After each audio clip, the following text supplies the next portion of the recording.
Nikola Jokic, people are literally calling him an alien now. And you can see why. I mean, the material we're looking at today claims his 2026 stats have officially stopped making any sense. He's shattering all-time records. PER, win shares per 48, box plus minus. I mean, all of them. And the real question it poses is, how far is this actually going to go? What is the limit on his career? It argues his legacy, which he built without a super team, fundamentally alters the entire conversation for the greatest centers of all time. Right. So let's jump straight into the constructive critique, because the core argument here can be made so much stronger. The submissions that's this brilliant, dramatic title, the NBA has a Nikola Jokic problem. But then the core of the argument, well, it pivots. It pivots away. It becomes more about affirming his greatness, instead of really defining the nature of the problem he poses. Exactly. That's the main weakness. The piece does an amazing job demonstrating his dominance. 3 MVPs by 28, the record-setting triple-doubles, all that is there. But after that really compelling hook, the narrative just becomes more of a historical defense, a celebration of his records. It loses the tension. It loses the tension the title promised. It stops exploring the implications of his unique, kind of non-athletic dominance for the league status quo. So the suggestion for improvement here is really structural.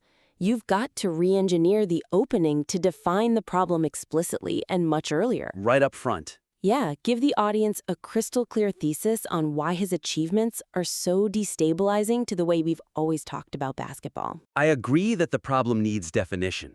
But, is there a risk that defining it too soon loses the suspense? That's a fair point.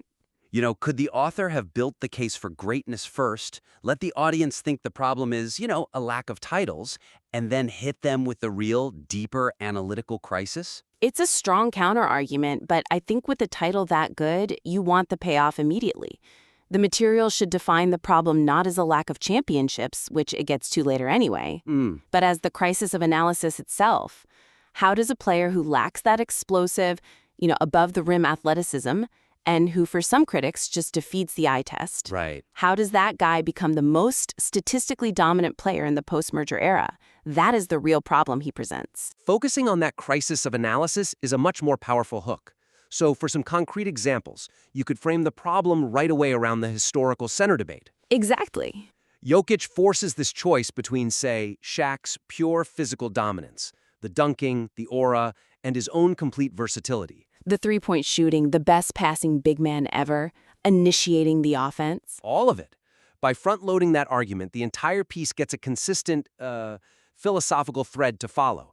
You could even argue his peak is different but just as dominant as Shaq's, and that difference is the problem. That's perfectly laid out, and way more compelling than just listing stats. So that makes me wonder, what's the biggest threat his specific style poses to traditional NBA analysis, which the material could have really leaned into more? Yeah. Advanced metrics over, the flashy highlight reel plays. That tension is key. It absolutely is. And that tension leads us perfectly into the second major point. Yep. To make the case for Jokic's comprehensive greatness stronger, the submission needs to more robustly integrate that qualitative, observable evidence with the stats to preemptively dismantle the advanced stat hero narrative. And the weakness right now is a bit of a disconnect. The piece mentions that common criticism, that he's an advanced stat hero who just looks good on paper. Right. But the main way it refutes that is purely statistical.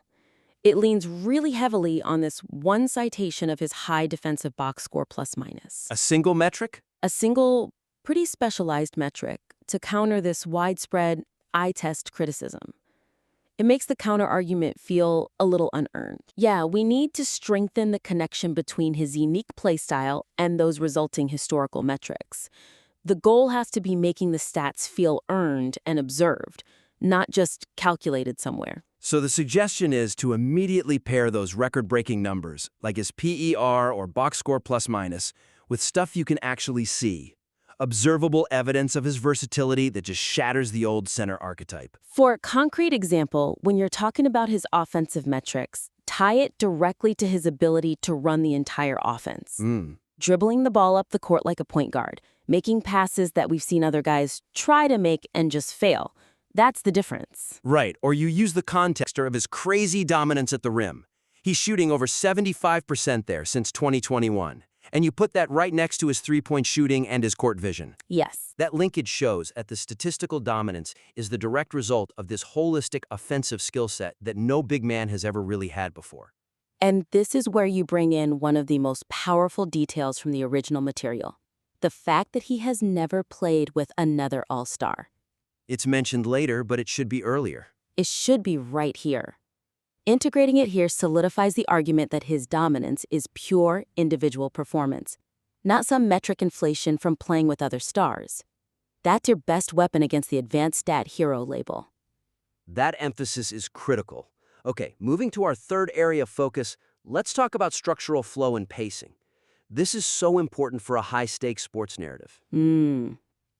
A big one. The pacing of the material is significantly disrupted by putting the sponsorship right in the middle of a moment of critical narrative tension, specifically about Jokic's clutch gene.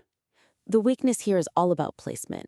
The argument does such a good job building momentum, talking about how Jokic developed this late-game mentality. It even asks the audience to wait a second on that answer. A classic hook. And it works. It really pulls you in. It does. But then instead of the payoff, you get a lengthy advertisement. It just completely destroys the flow of the storytelling around those huge 3-1 comebacks against the Jazz and the Clippers. Yeah, you risk losing all the emotional weight of that narrative, which is one of your strongest qualitative arguments for his greatness. So the suggestion is pretty simple. Just strategically reposition that sponsorship break. Right. Maximize the impact, minimize the disruption. Pacing is everything in this kind of piece. If you're building to a payoff like the 2020 bubble run, you have a couple of really logical places to put that break. Okay, so the first natural plateau, I think, is after the 2019 season. That's where Jokic helps the Nuggets break their playoff drought, almost averages a triple-double in his first go. A moment of success. Exactly. It's a moment of success and reflection. A natural inhale before all the drama of 2020 begins. That's a clean break point. The alternative, which I think is just as effective, is to place the break after the entire 2020 run is done. After the payoff. After the payoff. The comebacks are finished, the choke narrative is dead.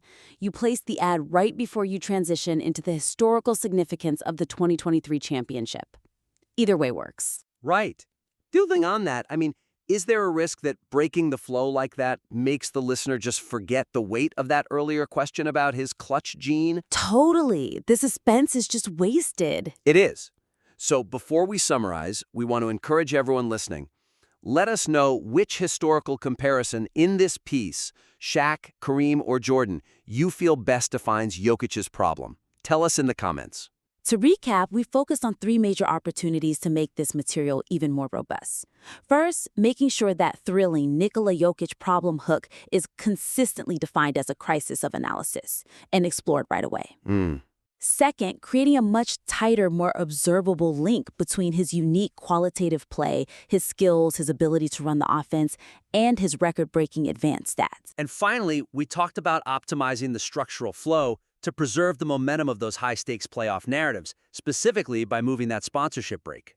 And remember, the foundation here is incredibly strong. It's backed by factual, statistical dominance that is just, well, it's undeniable. You nailed the analysis of his individual performance and his place in history. Applying these structural and contextual adjustments will just make the argument logically airtight and even more compelling. We genuinely want to help strengthen the material. We really hope this critique helps you take your work to the next level. And if you do implement these changes, we invite you to submit your work back in again for more feedback.